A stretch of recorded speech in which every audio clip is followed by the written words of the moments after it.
మమితా బైజు మలయాళంలో వచ్చిన ప్రేమలు మూవీతో సౌత్లో సూపర్ క్రేజ్ తెచ్చుకుంది. మలయాళం ఫిలిం ఇండస్ట్రీకి 7 ఏళ్ల క్రితం పరిచయమైన మమిత అక్కడ ఆల్మోస్ట్ 14 సినిమాల దాకా చేసిన రాని క్రేజ్ ఇప్పుడు ప్రేమలు సినిమాతో వచ్చింది. సో మలయాళంలో సూపర్ హిట్ అయిన ప్రేమలు సినిమాను తెలుగు, తమిళ భాషల్లో కూడా రిలీజ్ చేశారు. ప్రేమలు ఈ లవ్ స్టోరీ మూవీ తెలుగు ఆడియన్స్కు కూడా విపరీతంగా అట్రాక్ట్ చేసింది. ప్రేమలు సినిమా రిలీజ్ తర్వాత ఎక్కడ చూసినా మమితా బైజు కనిపిస్తుంది.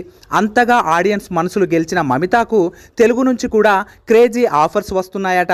మలయాళ హీరోయిన్స్కి తెలుగు ఆఫర్స్ అంటే ఇంట్రెస్ట్గా ఫీల్ అవుతారు.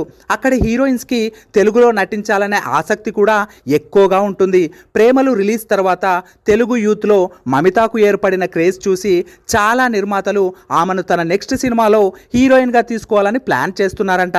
నిజంగా మమితా బైజు ప్రేమలులో యాక్టింగ్ అసలు సూపర్గా చేసింది. జస్ట్ చిన్న కామెంట్